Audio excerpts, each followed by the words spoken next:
살다 보면 종종 생각지 않은 일들이 닥쳐올 때가 있습니다. 어떤 일은 내가 조금만 노력한다면 해결할 수 있는 일이 있고요.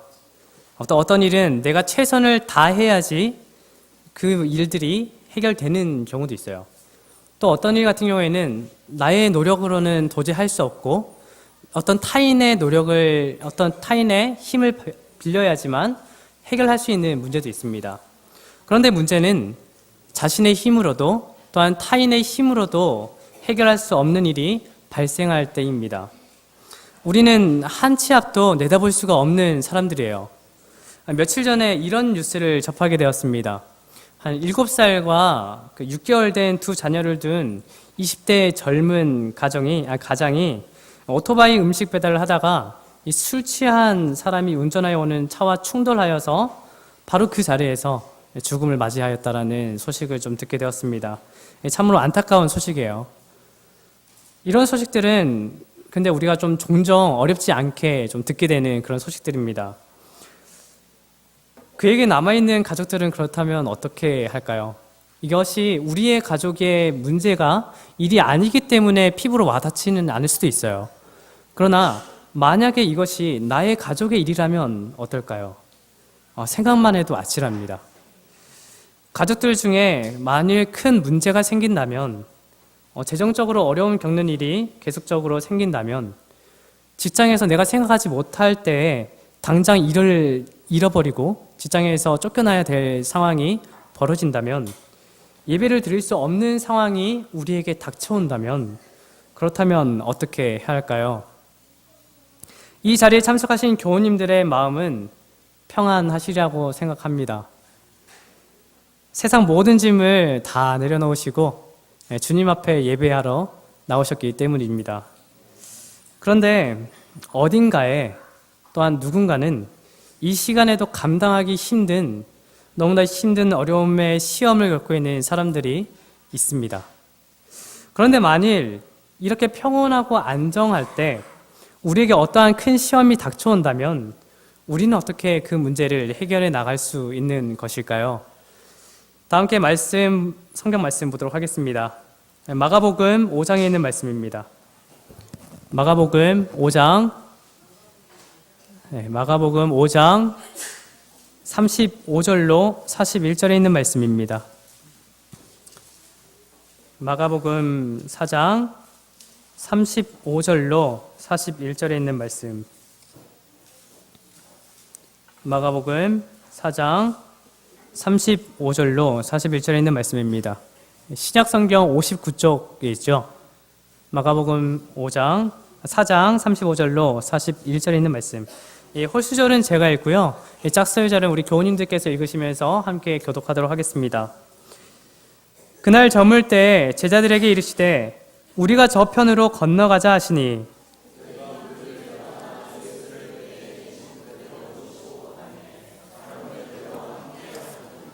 큰 광풍이 일어나며 물결이 배에 부딪혀 들어와 배에 가득하게 되었더라.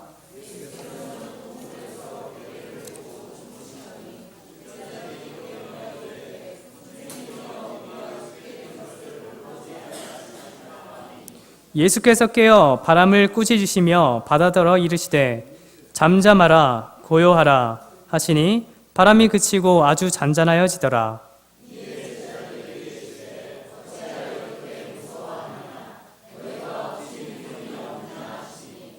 그들이 심히 두려워하여 서로 말하되 그가 누구이기에 바람과 바다도 순종하는가 하였더라. 예수님께서 갈릴리 지방에서 하루 종일 쉬지도 못하시고 식사도 제대로 챙겨 드시지 못하시는 상황 가운데에서 가르치시고 또한 치료하시는 일을 하고 계셨습니다. 아침 일찍부터 시작한 그 예수님의 사역은 저녁 해가 지더라도 계속해서 이어집니다. 저녁이 되어도 여전히 많은 무리들이 예수님께로 나와서 그분께서 하시는 그 말씀을 듣고자 하고 또한 그분에게 또 치료를 또 받기도 원해하고 있습니다.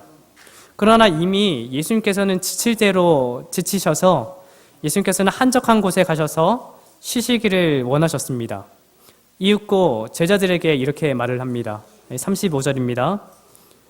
그날 저물 때에 제자들에게 이르시되 우리가 저편으로 건너가자 하시니, 예수님께서 제자들과 함께 배를 타고 출발할 때 바다는 한없이 고요하고 잠잠하였습니다. 제자들의 마음 가운데서도 평안이 있었겠죠. 앞으로 어떠한 일이 일어날지 모르지만 그들의 마음에는 불신도 걱정도 두려움도 없었을 것입니다. 그런 가운데 예수님께서는 주무셨습니다. 38절에서는 이렇게 기록합니다. 예수께서는 고물에서 베개를 베고 주무시더니, 시대소망 335쪽에서는 예수님께서 주무시는 것에 대해서 이렇게 짧게 기록을 하고 있습니다. 피곤과 시장길을 이기지 못한 예수께서는 뱃전에 누워 이내 잠이 드셨다. 피곤하고 시장하시다. 그것이 예수님의 지금 배를 타셨을 때의 상태예요. 예수님께서는 이날 또 어느 때와 마찬가지로 매우 피곤한 상태이셨습니다. 그래서 배를 타시자마자 곧장 고물에 가서 베개를 베고 그렇게 주무시는 것이에요. 정말 고단한 하루를 마무리하며 쉬는 쉼의 세계로 들어간 것입니다. 예수님을 생각하면 그래요. 하루 동안 그 많은 사역들을 하시면서 휴 하고 한숨을 좀 돌릴 수 있는 시간이 좀 있으셨을까? 예수님을 보면 우리와 너무나 같은 인간다운 그런 모습을 좀 보게 돼요. 여기서 이 고물은 배의 뒷부분을 말을 합니다. 예수님께서는 배 중에서도 어떻게 보면 가장 조용한 고물에 가셔서 베개를 베고 그렇게 주무시고 계신 것이에요. 예수님께서도 오늘 우리들처럼 베개를 베고 그렇게 좀 주무셔야 좀 잠을 자셨던 것 같아요. 피곤하신 예수님께서도 편안한 쉼을 그렇게 누리고 싶으셨던 것입니다. 우리와 같은 너무도 인간적인 모습이죠. 많이 피곤하셨습니다. 지쳐 잠드신 예수님의 모습을 생각만 해도 좀 애처로워요. 혹시 예수님께서도 코를 골며 주무시지는 않으셨을까? 왜냐면 피곤하면 그렇잖아요. 저 같은 경우에도 피곤하면 원래 코를 좀 고는데 피곤하면 더 코를 많이 좀 골게 되는데, 예수님께서도 너무 이렇게 사역을 하시다 보니까 혹시 코를 골면서 또 주무시지는 않으셨을까, 또 그렇게 생각도 듭니다. 예수님께서는 하루를 사시더라도 최선을 다해서 사셨습니다. 그러기에 예수님께서 받으신 그 피로는 쌓이고 쌓여서 날마다 그 쌓임의 피로는 더해 갔을 것입니다. 예수님께서 무엇을 위해, 또한 누구를 위해 그렇게 사신 것일까요? 당시 유대 백성들을 위해서 예수님께서 그렇게 사역을 하셨죠. 그리고 오늘날 우리 한 명 한 명을 구원하시기 위하여, 단 한 명의 영혼이라도 놓치지 않기 위하여, 우리에게 구원의 길을 제시하기 위하여, 그 길로 인도하시기 위하여 예수님께서는 그렇게 사역을 하셨던 것입니다. 예수님께서는 비록 인간의 연약한 모습 그대로 이 땅에 오셨지만 우리를 위해서 최선을 다하여 노력을 하셨고, 우리와 같이 지내셨던 분이 예수님이십니다. 이처럼 예수님께서는 우리를 구원하시는 사역을 위해 모든 열정을 쏟으셨고, 너무 피곤한 나머지 베개를 베고 주무셨습니다. 함께 있던 제자들도 피곤해서 잤는 사람도 있을 거예요. 그리고 이 제자들끼리 속닥속닥거리면서 얘기를 하면서 그 항해를 하는 제자들도 있었겠죠. 오늘날 우리의 매일의 일상도 참 지치고 피곤합니다. 바쁘고 거의 매일 반복되는 힘든 하루가 매일같이 우리를 기다리고 있어요. 어떨 때는 그런 생각도 들죠. 잠이 좀 들었는데 내일 아침 안 왔으면 좋겠다 하는 경우도 종종 있기도 합니다. 그러는 가운데 때론 우리가 예상하지 못하는 갑작스런 일이 우리에게 닥쳐오곤 합니다. 잔잔한 물결을 헤치며 나가는 중에 갑자기 무서운 큰 광풍이 불어 물결이 심하게 요동치기 시작하는 것입니다. 큰 파도가 배에 부딪히기 시작하는 거예요. 제자들은 심한 풍랑에 놀라 가진 노력을 다해서 앞으로 나아가려고 합니다. 그런데 도저히 손을 쓸 수 없을 만큼 큰 파도가 일기 시작하는 것입니다. 그들은 한 번도 바다에 나가서 느껴보지 못하는 그런 두려움을 이 시간 그렇게 느끼고 있는 것입니다. 그들 가운데에는 어부 출신들도 있어요. 웬만한 파도는 두렵지도 않는 그런 사람들입니다. 그런데 그런 제자들이 두려움을 느껴요.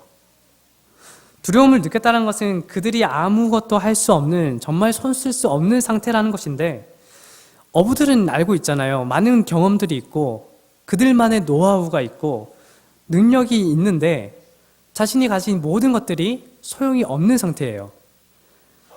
그들의 그런 무능력한 상태를 지금 우리는 보고 있는 것입니다.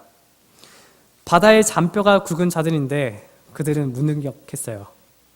자존심 상하는 일일 수도 있어요. 나는 바다에서 일했던 사람인데. 제자들이 경험했던 이 풍랑은 오늘 말씀에 보면 큰 광풍이라고 말을 하고 있습니다. 이 히라버 성경으로 보면 이 광풍의 앞에 적혀 있는 큰이라는 이 형용사가 메갈레라는 단어로 되어 있어요. 다시 말하면 이것은 그 메가톤, 강력한 이런 뜻을 갖고 있죠. 메가톤급의 풍랑이 일다라는 것을 얘기하는 것입니다. 상당히 거대한 풍랑입니다. 내 삶의 뿌리를 송두리째 흔들어 버릴 만큼 큰 강풍이 일고 있는 것이에요. 그리고 내 삶의 존재를 위협할 수 있는 풍랑이 일고 있는 것입니다. 이 거센 메가톤급 풍랑이 그들을 덮치고 있는 것입니다. 시대의 소망 335쪽에서는 이렇게 기록을 하고 있어요. 생애를 그 호수에서 보낸 강인한 어부들은 많은 폭풍을 겪으면서도 지금까지 그들의 배를 안전하게 이끌어 올 수 있었으나 이번만은 그들의 능력과 기술이 아무런 소용이 없었다. 그들은 태풍에 붙들려서 꼼짝할 수 없었고 배에 물이 차는 것을 보고 희망을 잃고 말았다. 강인한 어부들이 많은 폭풍, 많은 시험을 감당해왔던 그들이 이제는 희망을 잃고 말았습니다. 그들의 능력으로 이를 해치고 나갈 가능성이 보였다면 그들은 어떻게든 그 상황을 벗어나려고 더욱 힘썼을 것입니다. 그런데 그렇게 하지 못한 상황이 그들에게 닥친 것이에요. 그들로서는 이겨낼 수 없는 큰 시험이 그들에게 몰려온 것입니다. 그런데 이런 큰 풍랑이 있을 것에 대해서 예수님께서 모르셨을까요? 아셨습니다. 그럼에도 예수님께서는 우리가 저편으로 건너가자라고 이렇게 말씀을 하셨어요. 예수님께서 이 시험을 허락하신 것입니다. 이 풍랑을 허용하신 것이 주님의 뜻이라면 그만한 이유는 있지 않겠습니까? 우리가 거센 풍랑이 일고 있는 이 바다를 지나가 우리가 가고자 하는 곳에 이르기 위해서는 풍랑은 언제나 우리 곁에서 일어날 수 있다는 것을 기억해야 합니다. 시련은 있을 수 있어요. 그래서 언제나 우리는 마음의 준비를 해야 할 필요성이 있습니다.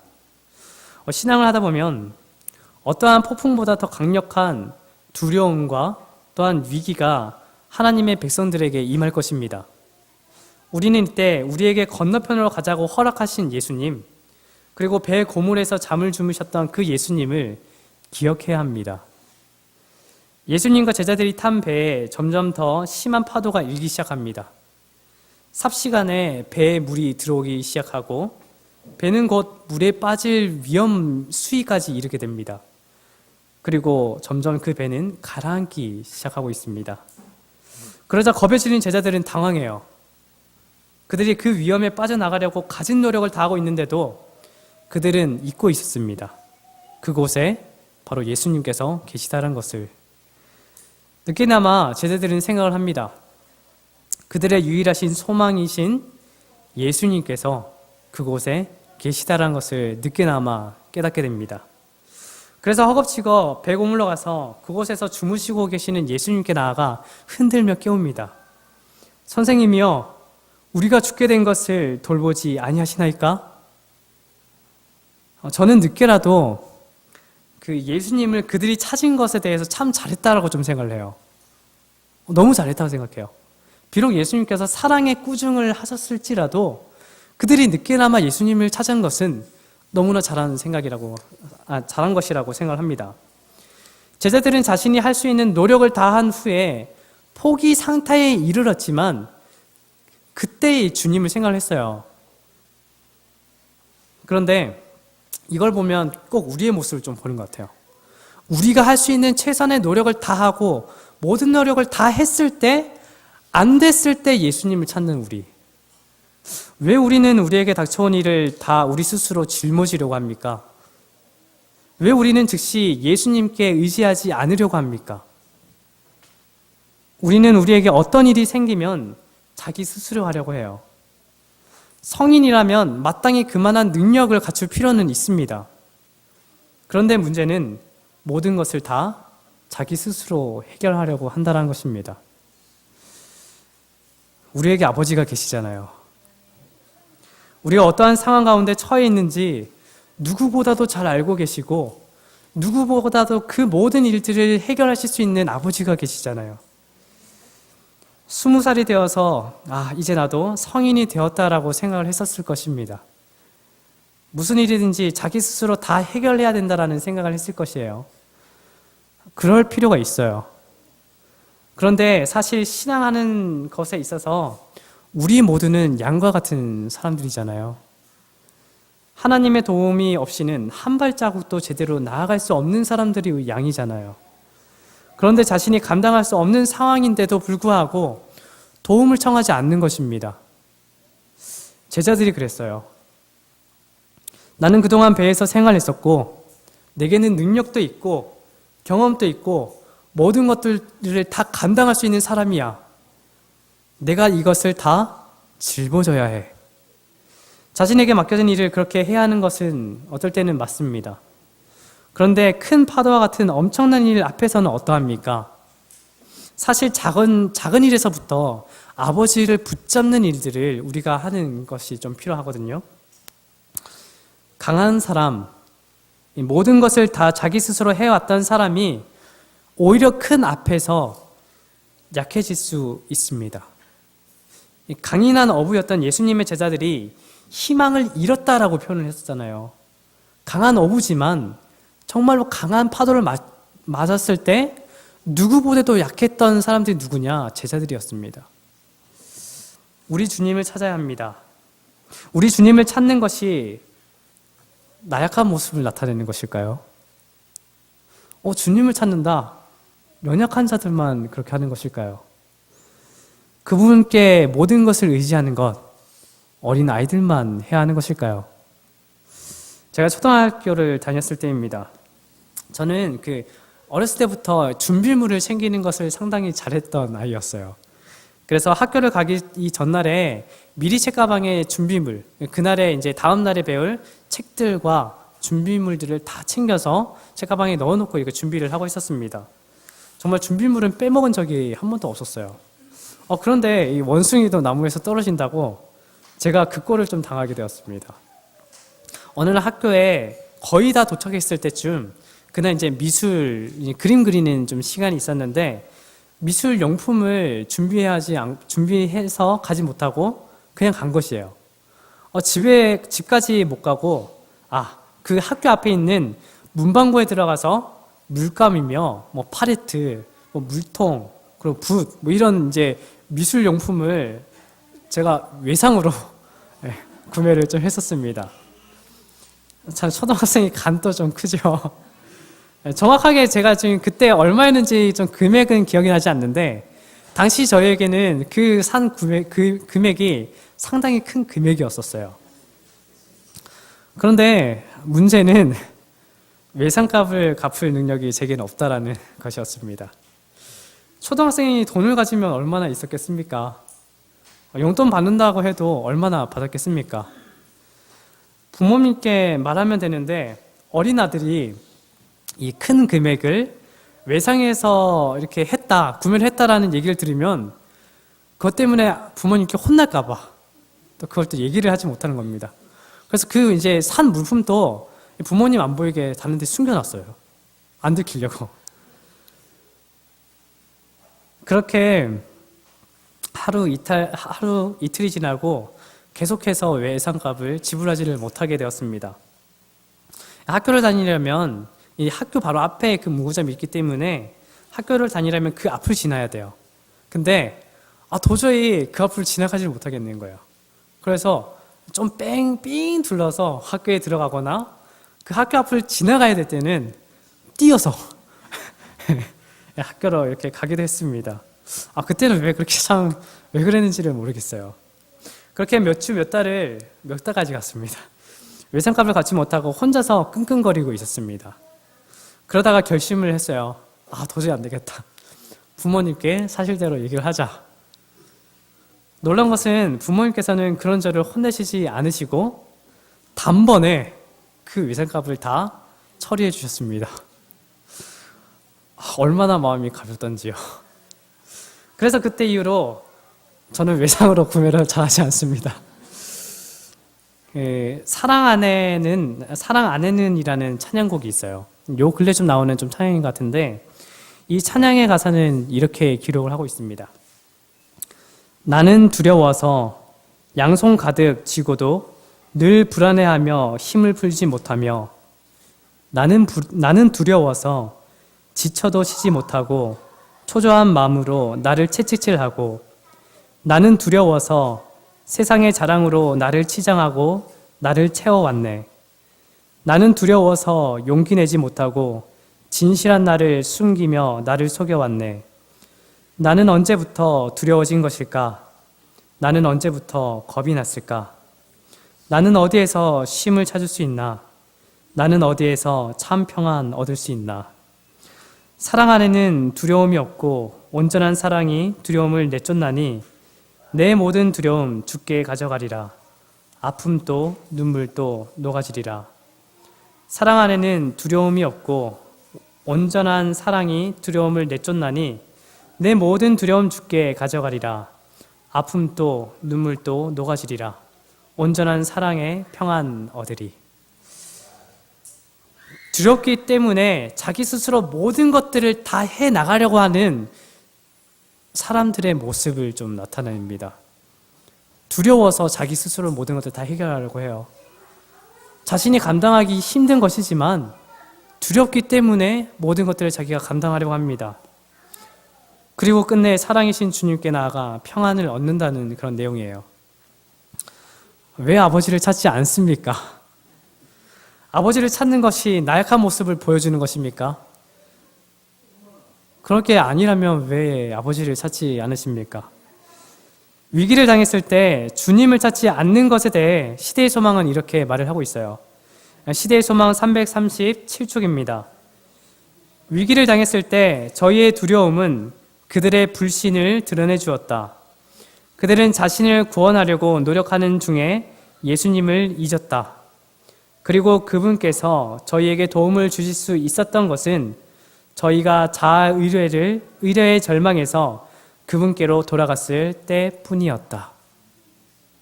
우리에게 어려움이 찾아올 때 우리가 취해야 할 방법은 주님께로 나아가는 것입니다. 제자들이 예수님을 찾았을 때 어떻게 되었는지 알고 계시나요? 예수님께 나아갔을 때 이들이 어떻게 됐나? 어떤 일이 이어졌나? 39절에 있는 말씀입니다. 예수께서 깨어 바람을 꾸짖으시며 바다더러 이르시되 잠잠하라 고요하라 하시니 바람이 그치고 아주 잔잔하여지더라. 예수님께서는 그들에게 닥친 그 어려움에서 단번에 그 문제를 해결해 주세요. 마치 제가 그 문구점에 그 외상값을 갚지 못했을 때 부모님께서 단번에 그것을 지불하셨던 것처럼 예수님께서는 단번에 그들이 닥친 위험과 어려움 가운데서 그들을 구해주셨습니다. 주님의 도움을 받는 것은 부끄러운 일이 아니에요. 전지전능하신 예수님께서도 하늘 아버지를 의지하였습니다. 큰 강풍이 일어났습니다. 물결이 배에 부딪혀요. 배가 요동치기 시작합니다. 배전에 물이 들기 시작을 했고 심지어 배에 물이 가득해지기 시작했습니다. 아직도 예수님께서는 그런 가운데서도 주무시다라고 기록을 하고 있습니다. 너무나 평온하게 말이죠. 아니 어떻게 이런 상황 가운데서 예수님께서는 주무실 수가 있으셨을까요? 혹시 그런 생각 해보셨습니까? 왜 예수님께서는 어떤 이유 때문에 그렇게 편히 주무실 수 있으셨을까? 광풍이 몰아붙이고 배가 흔들리고 물이 들어오고 배전에서 제자들이 그렇게 아우성을 치고 있는데 어떻게 그렇게 평안히 주무실 수 있으셨을까요? 시대의 소망 337쪽에서는 또 이렇게 기록을 합니다. 예수께서 잠에서 깨어 폭풍을 대하셨을 때 그분은 극히 평온하셨다. 그분의 마음에는 두려움이 없었으므로 말이나 표정에 두려워하시는 기색이 없었다. 그러나 그분께서는 당신이 가지신 전능하신 능력에 의지하지 않으셨다. 그 능력을 그분은 버리셨던 바 내가 아무것도 스스로 할 수 없노라고 말씀하셨다. 그분께서는 하늘 아버지의 능력에 의뢰하셨다. 예수께서 쉬신 것은 믿음, 곧 하나님의 사랑과 돌보심을 믿는 믿음 안에서였으며 폭풍을 잔잔하게 한 그 말씀의 능력은 하나님의 능력이었다. 예수님의 생각 가운데는 내가 스스로 할 수 없노라라는 생각을 갖고 계신 거예요. 그래서 하늘 아버지를 의지한 것입니다. 이처럼 예수님께서 큰 폭풍 가운데 평온함을 유지할 수 있었던 유일한 이유는 하늘 아버지의 능력을 의지하였던 것, 그분에 대한 믿음이 있었기 때문에 가능했던 것입니다. 그래서 예수님께서 깨어 일어나면서 말씀하신 거잖아요. 너희가 어찌하여 두려워하느냐? 너희가 어찌 믿음이 없느냐? 믿음 없는 사람처럼 무서워하지 말라고 주님께서는 그렇게 말씀하신 것입니다. 참 예전에 좀 유행했던 유머입니다.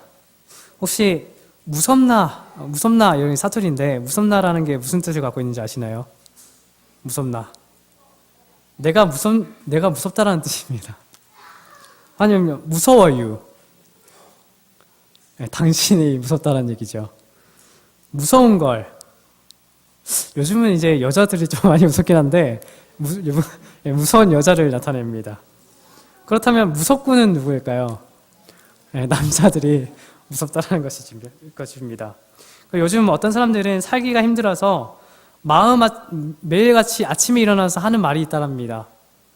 무섭대. 그리고 정도가 심하여 주위의 사람들만 보면 다 무서워하는 것이 무섭다라고 이렇게 합니다. 그만큼 이제 무섭다, 무서운 걸, 많은 것들이 있는데 그만큼 사람들은 무서워하고 두려워한다는 것이겠죠. 사실 이 광풍은 자연적으로 일어난 것이 아닙니다. 사단이 예수님과 그의 제자들을 바다에 쓸어버리기 위해서 일으킨 폭풍이었어요. 그만큼 보통의 파도가 아니라는 것입니다. 특히나 예수님께서 주무시고 있던 그 순간에 사단은 개입하여서 폭풍을 일으켜서 그 배를 침몰시키려고 합니다. 건너편으로 가야 하는데 결국 사단에 의하여 어려움을 당하게 된 것입니다. 예상치 못한 일이 그렇게 갑자기 생긴 것이에요. 우리 인생의 길도 마찬가지입니다. 늘 가는 곳으로 가는데 그러다 보니까 우리는 지금 아무런 문제도 없이 그렇게 걸어가고 있어요. 그러나 어느 날 갑자기 파도와 심한 풍랑이 일어나 우리의 앞길을 막게 되는 일이 일어날 수도 있게 되는 것입니다. 그런 경우를 당하면 무섭기도 하고 어찌할 바를 모르겠고 또한 당황하게 되는 것입니다. 오늘 이 시대의 풍랑, 이 교회에 일고 있는 풍랑, 그리고 내 삶에 일고 있는 풍랑, 이러한 큰 파도가 우리에게 닥칠 때 이 풍랑을 극복하고 우리가 가고자 하는 저 건너편으로 갈 수 있는 방법은 바로 예수님께 나아가는 것입니다. 그리고 예수님을 의지하는 것이죠. 풍랑을 맞이할 마음의 준비가 되어 있어야 하는 것입니다. E.W. 린이라는 사람이 쓴 시 한 편이 있습니다. 이 초조해하는 자여라는 이 제목인데요. 초조해하는 자여 조용할지어다. 초조해 말고 걱정하지 말지어다. 주님께서 1000가지의 사랑과 도움 주리니 믿기만 하여라. 믿고 또 믿고 주의 뜻을 너 알 때까지. 초조해하는 자여 조용할지어다. 주님께서는 스산한 바람 속에도 따스함을 주시나니 소망을 품으라. 소망을 너희 담대함이 자라기까지. 주님의 생명이 너의 속에 있나니 너 주님을 떠나지 못하리. 기도만 하여라.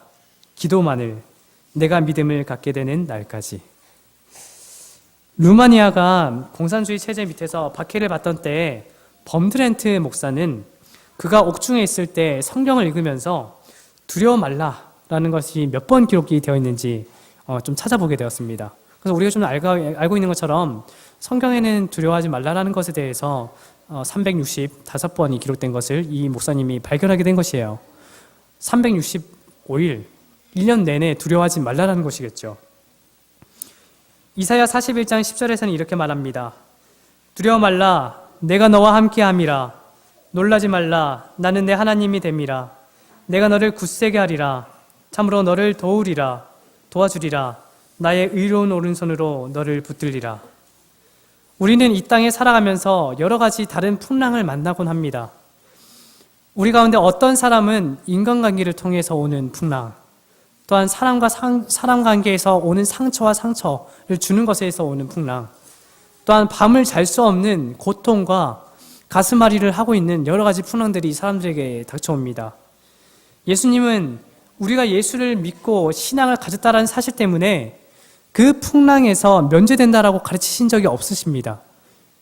도리어 예수님께서는 이렇게 말씀하세요. 너희가 이 세상에서는 환난을 당하나 담대하라, 내가 세상을 이겼노라. 풍랑의 면제를 약속하신 것이 아니라 비록 우리에게 풍랑은 닥치지만 풍랑을 뚫고 나갈 수 있다라고 말씀하시는 것입니다. 두려워하지 말고 담대하라고, 믿음이 능히 이길 수 있다라고 그렇게 가르치는 것입니다. 또한 야고보는 이렇게 또 말을 해요. 너희가 여러 가지 시험을 만나거든 기쁘게 여기라. 시험의 종류가 다 다르고 그 크기가 사람마다 같지 아니할 것입니다. 하지만 이런 각각 다른 시험으로 인하여 고민하지 말고 담대히 받아들이라고 말씀하시는 거예요. 또한 베드로는 이렇게 말을 합니다. 너희가 만약 불시험을 당하거든 이상히 여기지 말라. 우리에게 찾아오는 시험은 평범한 시험일 수도 있지만 어떤 시험은 불과 같은 시험일 수도 있습니다. 그런데 불같은 시험을 경험하도 이상하게 생각하지 말래요. 예수님이 누구이십니까? 그 확신이 없이 예수님께서 누구신지 진정한 신앙 고백이 없이 참된 그리스도인은 될 수가 없습니다. 예수님께서는 하나님이세요. 아무도 이 고백을 넘어서지 못하고는 진정한 그리스도인이 될 수 없습니다. 예수님은 하나님이십니다. 그분은 창조주세요. 창조자일 뿐만 아니라 그 모든 만물을 통치하시고 다스리시는 분이십니다. 또한 사단이 주는 그 시험에서 능히 승리하셨던 분이 예수님이시잖아요. 풍랑이 일더라도 승리하신 예수님께서 계신다라면 메간톤급 풍랑 문제가 되겠습니까? 예수님께서 나와 함께 계십니다. 이것이 우리 삶의 최고의 승리인 것을 믿으시길 바랍니다. 주님께서 나와 함께 하십니다. 이것 외에는 아무것도 필요 없습니다. 내가 어떠한 노력을 해도 소용이 없어요. 오직 예수님밖에 없습니다. 우리에게 항해를 제안하신 분, 그리고 이 항해 속에 함께 하신 분, 주님만 함께 하신다면 우리는 어떤 고난에도 반드시 승리할 수 있습니다. 우리 모두 우리의 신실하신 주님을 굳게 신뢰하며 이 말씀을 굳게 믿고 전진하시길 바랍니다.